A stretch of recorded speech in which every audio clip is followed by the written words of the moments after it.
మహబూబ్ నగర్లో district institute of education and training కళాశాలను సమగ్ర శిక్షణ నిధులతో ఆధునీకరించారు. 22,573 చదరపు అడుగుల విస్తీర్ణంలో 8,26,00,000తో నిర్మించిన ఈ డైట్ కాలేజీ భవనం ప్రారంభానికి సిద్ధమైంది.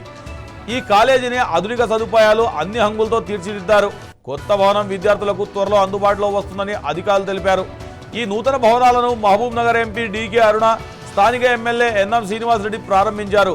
ఈ సందర్భంగా అధ్యాపకులు విద్యార్థులకు శుభాకాంక్షలు తెలిపారు. భవిష్యత్తులో విద్యార్థులకు ఉన్నతమైన విద్య అందించే విధంగా శిక్షణ పొందాలని అధ్యాపకులు వారిని తీర్చిదిద్దాలని సూచించారు. కాలేజ్ డైట్ కాలేజ్ని సెంటర్ ఆఫ్ ఎక్సలెన్స్గా పిలువబడతా ఉంది ఈరోజు. సో ఈ కాలేజ్ ఇంతకుముందే ఎమ్మెల్యే గారు చెప్పినట్టు 1964లో ప్రారంభమైనప్పటికీ కూడా దీని ఇన్ఫ్రాస్ట్రక్చర్ పైన గతంలో ఎవరు కూడా ఫోకస్ చేయలేదు పెద్దగా. ఈరోజు సమగ్ర శిక్ష కింద సెంటర్ ఆఫ్ ఎక్సలెన్స్ కింద దేశవ్యాప్తంగానే జనవరిలో దీన్ని శంకుస్థాపన చేసి ఇప్పుడు మనం ఆగస్టులో దీన్ని ప్రారంభించుకుంటున్నాం. తొందరగా పనులు పూర్తి చేసి దీన్ని విద్యార్థులకు అందుబాటులోకి తీసుకొచ్చినాం. ఇది మొట్టమొదటి సంస్థ ఇంత తొందరగా పూర్తి చేసుకున్నటువంటి సెంటర్ ఆఫ్ ఎక్సలెన్స్ బిల్డింగ్. ఇది ద ఫస్ట్ బిల్డింగ్. దేశవ్యాప్తంగా అనేక బిల్డింగ్లు ఇవాళ నిర్మాణం అవుతుంది. దాంట్లో ఇది మొట్టమొదటిగా మనం మహబూబ్ నగర్ ఈ యొక్క సెంటర్ ఆఫ్ ఎక్సలెన్స్ డైట్ కాలేజ్ని మనం పూర్తి చేసుకున్నాం. జనవరిలో మేము శంకుస్థాపన చేసినాం, నేను శాసనసభ్యులు గారు ఇద్దరం వచ్చి. మరి ఇప్పుడు ఆగస్టు 25 ఈరోజు ఇనాగరేషన్ కూడా చేయబడింది. దీంట్లో పెద్ద దాదాపు 22,573 స్క్వేర్ ఫీట్లతో దీన్ని నిర్మాణం చేయడం జరిగింది.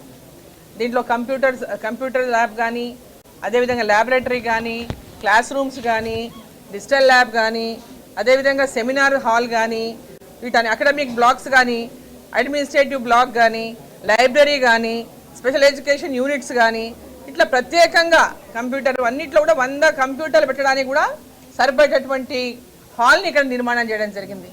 ఇప్పటి కంప్యూటర్లు దాదాపు 60 కంప్యూటర్స్ ఉన్నాయి. ఇంకా మిగతా వాటిని కూడా తీసుకొచ్చేటటువంటి ప్రయత్నం కూడా జరుగుతూ ఉంది. పూర్తి స్థాయిలో ఇది విద్యార్థులకు అందుబాటులోకి తీసుకొచ్చి ఇక్కడ ప్రతి ఒక్క ఇక్కడ ఎవరైతే చదువుకున్నటువంటి విద్యార్థులు ఉన్నారో మనకు భవిష్యత్తులో అనేక మంది స్టూడెంట్స్కి ఒక మంచి ఉన్నతమైనటువంటి విద్యను అందించేటటువంటి విధంగా ఇక్కడ ట్రైనింగ్ పొందుతూ ఉన్నారు. వారు ఒక మంచి ట్రైనింగ్ ఉండాలి, వారికి అంత సరైనటువంటి ఇన్ఫ్రాస్ట్రక్చర్ ఉండాలి.